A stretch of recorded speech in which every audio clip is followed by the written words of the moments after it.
नमः शिवाय। मैं सीता प्रजापत आज लेके आई हूँ सोमवार व्रत कथा। सोमवार का व्रत साधारणतया दिन के तीसरे पहर तक होता है। व्रत में फलाहार या पारण का कोई खास नियम नहीं है, किंतु ये आवश्यक ही ध्यान में रखें कि दिन या रात में केवल एक समय ही भोजन करें। सोमवार के व्रत में शिवजी और पार्वती जी का पूजन किया जाता है। सोमवार के व्रत 3 प्रकार के होते हैं: साधारण प्रति सोमवार, सौम्य, प्रदोष और 16 सोमवार। विधि तीनों की एक जैसी है। शिव पूजन के पश्चात कथा सुननी चाहिए। प्रदोष व्रत 16 सोमवार और प्रति सोमवार, इनकी कथा अलग अलग है। एक बहुत धनवान साहूकार रहता था, जिसके घर धन आदि किसी प्रकार की कमी नहीं थी, परंतु उसको एक बड़ा दुख था कि उसको कोई पुत्र नहीं था। वह इसी चिंता में दिन रात रहता था। वह पुत्र की कामना के लिए प्रति सोमवार को शिवजी का व्रत और पूजन बड़ी श्रद्धा से करता था तथा सायंकाल को शिव मंदिर में जाकर शिवजी के श्री विग्रह के सामने दीपक जलाया करता था। उसके इस भक्ति भाव को देखकर एक समय श्री पार्वती जी ने शिवजी महाराज से कहा, महाराज, ये साहूकार आपका अन्य भक्त है और सदैव आपका व्रत और पूजन बड़ी श्रद्धा से करता है। इसकी मनोकामना पूर्ण करनी चाहिए। शिवजी ने कहा, हे पार्वती, ये संसार कर्म क्षेत्र है। जैसे किसान खेत में जैसा बीज बोता है वैसे ही फल काटता है, उसी तरह इस संसार में प्राणी जैसे कर्म करते हैं वैसे ही फल भोगते हैं।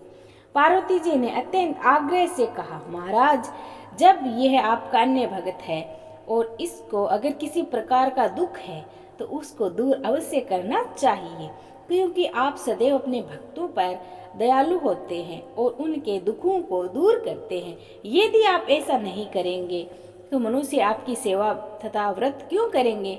पार्वती जी का ऐसा आग्रह कहकर शिवजी महाराज ने कहा, हे पार्वती, इसके कोई पुत्र नहीं है, इसी चिंता में ये अति दुखी रहता है। इसके भाग्य में पुत्र न होने पर भी मैं इसको पुत्र की प्राप्ति का वर देता हूँ, परंतु यह पुत्र केवल 12 वर्ष तक ही जीवित रहेगा। इसके पश्चात वह मृत्यु को प्राप्त हो जाएगा। इससे अधिक मैं और कुछ नहीं कर सकता इसके लिए। यह सब बातें साहूकार सुन रहा था। इससे उसको न कुछ प्रसन्नता हुई और न ही कुछ दुख हुआ। वह पहले जैसे ही शिव महाराज का व्रत और पूजन करता रहा। कुछ काल व्यतीत हो जाने पर साहूकार की स्त्री गर्भवती हुई और 10वें महीने में उसके गर्भ से अति सुंदर पुत्र की प्राप्ति हुई। साहूकार के घर में बहुत खुशियां मनाई गई, परंतु साहूकार ने उसकी केवल 12 वर्ष की आयु जानकर कुछ अधिक प्रसन्नता प्रकट नहीं की और न ही किसी को भेद की बात बताई। जब वह बालक 11 वर्ष का हो गया तो उस बालक की माता ने उसके पिता से विवाह आदि के लिए कहा, तो वह साहूकार कहने लगा कि अभी मैं इसका विवाह नहीं करूँगा, अपने पुत्र को काशी जी पढ़ने के लिए भेजूंगा। फिर साहूकार ने अपने साले अर्थात बालक के मामा को बुलाकर उसको बहुत सा धन देकर कहा, मैं इस बालक को काशी जी पढ़ने के लिए ले जाऊं और रास्ते में जिस स्थान पर भी जाओ यज्ञ करते और ब्राह्मणों को भोजन कराते जाओ। वह दोनों मामा भांजा यज्ञ करते और ब्राह्मणों को भोजन कराते जाने लगे। रास्ते में उनको एक शहर में, जहाँ पर राजा की कन्या का विवाह था और दूसरे राजा का जो लड़का आया था विवाह कराने के लिए बारात लेकर, वह एक अंक से काना था। उसके पिता को इस बात की बड़ी चिंता थी कि कहीं वर को देखकर कन्या के माता पिता विवाह में किसी प्रकार की अड़चन पैदा न करते। इस कारण जब उसने अति सुंदर सेठ के लड़के को देखा तो उसने मन में विचार किया कि क्यों न दरवाजे के सामने इस लड़के से वर का काम चलाया जाए। ऐसा विचार कर वर के पिता ने उस लड़के और मामा से बात की तो वे राजी हो गए। फिर उस लड़के को वर के कपड़े पहनाने गए और घोड़े पर चढ़ाकर लाया गया और सब कार्य प्रसन्नता से पूर्ण हो गए। फिर वर के पिता ने सोचा, क्यों नहीं विवाह कार्य भी इसी लड़के से करा लिया जाए तो क्या बुराई है। ऐसा विचार कर लड़के और उसके मामा से कहा कि यदि आप फेरों का और कन्यादान का काम को भी करा दे तो आपकी बड़ी कृपा होगी, मैं इसके बदले में आपको बहुत सा धन दूंगा। तो उन्होंने स्वीकार कर लिया। जिस समय लड़का जाने लगा तो उसने राजकुमारी की चुनड़ी के पल्लू पर लिखा कि तेरा विवाह तो मेरे साथ हुआ है, परंतु जिस राजकुमार के साथ तुमको भेजा जाएगा वह एक आंख से काना है। मैं कासिजी पढ़ने जा रहा हूँ। लड़के के जाने के पश्चात राजकुमारी ने जब अपनी चुनड़ी पर ऐसा लिखा हुआ पाया तो उसने राजकुमार के साथ जाने से मना कर और कहा कि यह है मेरा पति नहीं है, मेरा विवाह इसके साथ नहीं हुआ है, वह तो काशीजी पढ़ने गया है। राजकुमारी के माता पिता ने अपनी कन्या को विदा नहीं किया और बारात वापस चली गई। उधर सेठ का लड़का और उसका मामा काशीजी पहुंच गए। वहां जाकर उन्होंने यज्ञ रचा और लड़के ने पढ़ना शुरू कर दिया। जब लड़के की आयु 12 साल की हो गई, उस दिन उन्होंने यज्ञ रचा रखा था कि लड़के ने अपने मामा से कहा, मामा जी आज मेरी तबीयत कुछ ठीक नहीं है। मामा ने कहा अंदर जाकर सो जाओ। लड़का अंदर जाकर सो गया और थोड़ी देर में उसके प्राण निकल गए। जब उसके मामा ने आकर देखा तो वह मुर्दा पड़ा है तो उसको बड़ा दुख हुआ और उसने सोचा कि अगर मैं अभी रोना पीटना मचा दूंगा तो यज्ञ का कार्य अधूरा रह जाएगा। अतः उसने जल्दी से यज्ञ का कार्य समाप्त कर ब्राह्मणों को जाने के बाद रोना पीटना आरंभ कर दिया। संयोगवश उसी समय शिवजी और पार्वती जी उधर से जा रहे थे। जब उन्होंने जोर जोर से रोते हुए की आवाज़ सुनी तो पार्वती जी कहने लगी, महाराज कोई दुखिया रो रहा है, इसके कष्ट को दूर कीजिए। जब शिवजी पार्वती जी ने पास जाकर देखा तो वहाँ एक लड़का मुर्दा पड़ा था। पार्वती जी कहने लगी, महाराज यह तो उसी सेठ का लड़का है जो आपके वरदान से हुआ था। शिवजी कहने लगे, हे पार्वती इसकी आयु इतनी थी सो यह भोग चुका है। तब पार्वती जी ने कहा, हे महाराज इस बालक को और आयु दो, नहीं तो इसके माता पिता तड़प तड़प कर मर जाएंगे। पार्वती जी के बार बार आग्रह करने पर शिवजी ने उसको जीवन वरदान दे दिया और शिवजी पार्वती जी की कृपा से लड़का जीवित हो गया। शिवजी पार्वती जी तो कैलाश चले गए। वह लड़का और मामा उसी प्रकार यज्ञ करते और ब्राह्मणों को भोजन कराते अपने घर को और चल पड़े। रास्ते में उसी शहर में आए जहां उसका विवाह हुआ था। वहां पर आकर उन्होंने यज्ञ आरंभ कर दिया तो उससे लड़के के ससुर ने उसको पहचान लिया तो अपने महल में ले गया और बड़ी खातिरदारी की, साथ ही बहुत दास दासियां सहित आदर पूर्वक लड़की और जमाई को विदा किया। जब वे अपने शहर के निकट आए तो मामा ने कहा कि मैं पहले जाकर खबर कर आता हूँ। जब उस लड़के का मामा घर पहुंचा तो लड़के के माता पिता घर की छत पर बैठे थे और यह प्रण कर रखा था कि यदि हमारा पुत्र सकुशल लौट आया तो हम राज्य कुर्सी नीचे आ जाएंगे, नहीं तो छत से गिरकर अपने प्राण दे देंगे। इतने में उससे लड़के के मामा ने आकर ये समाचार दिया कि आपका पुत्र सकुशल और आ गया है।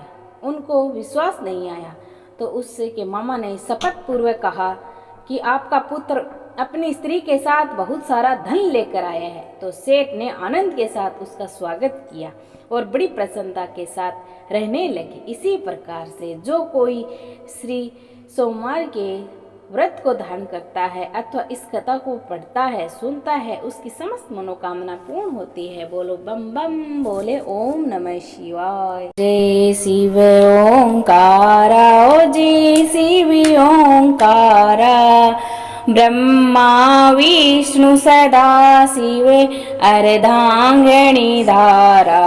ओम जय शिव ओंकारा, एकानंद चतुरानंद पंचानन राजे,